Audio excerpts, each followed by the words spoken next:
CBSE board के practical की date sheet आ चुकी है।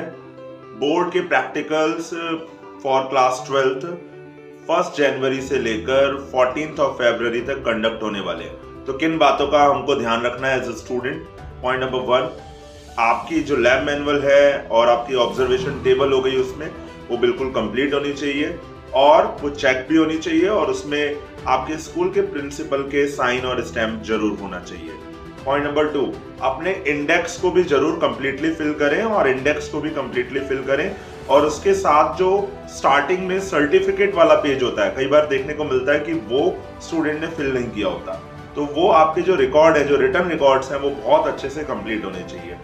अगर आप फिजिक्स की बात करें तो आपको एक्टिविटी फाइल भी बनानी होगी और उसके साथ आपको बनाना होगा प्रोजेक्ट वर्क या फिर प्रोजेक्ट फाइल। तो आपके पास ये तीनों चीजें, लैब मैनुअल, एक्टिविटी फाइल और आपका एक्सपेरिमेंटल प्रोजेक्ट वर्क, ये तीनों कंप्लीट होने चाहिए। और इसके साथ आपको ध्यान रखना होगा कि आपकी ऑब्जर्वेशन टेबल जो है उसकी रीडिंग बिल्कुल नीट एंड क्लीन लिखी हुई हो।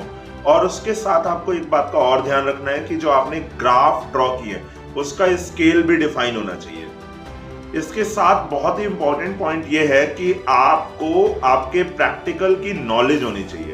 एपरेटस के पास जब आप जाए तो आपको पता होना चाहिए कि उसका लीस्ट काउंट कितना है, उसमें जीरो एरर कितना है, क्योंकि ऐसे क्वेश्चंस भी कई बार पूछे जाते हैं।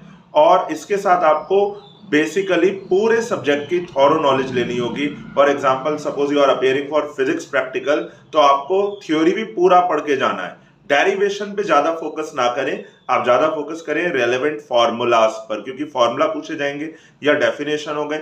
और खास तौर से उन टर्म्स को जरूर पढ़ना है जो आपके प्रैक्टिकल में यूज हो रहे हैं। फॉर एग्जाम्पल, अगर मेरा कोई ऑप्टिक्स का प्रैक्टिकल है तो मुझे बेसिकली नॉलेज होना चाहिए लेंस मेकर फॉर्मूला का और भी उससे रेलेवेंट जो चीजें हैं, चाहे वो प्रिज्म का इक्वेशन हो गया।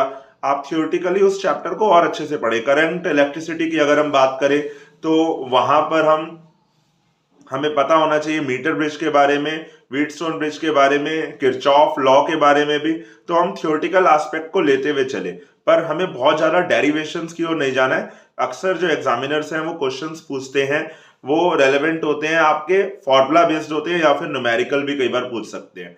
और इसके साथ साथ आप उस दिन कॉन्फिडेंट रहें जब आप आंसर कर रहे हैं।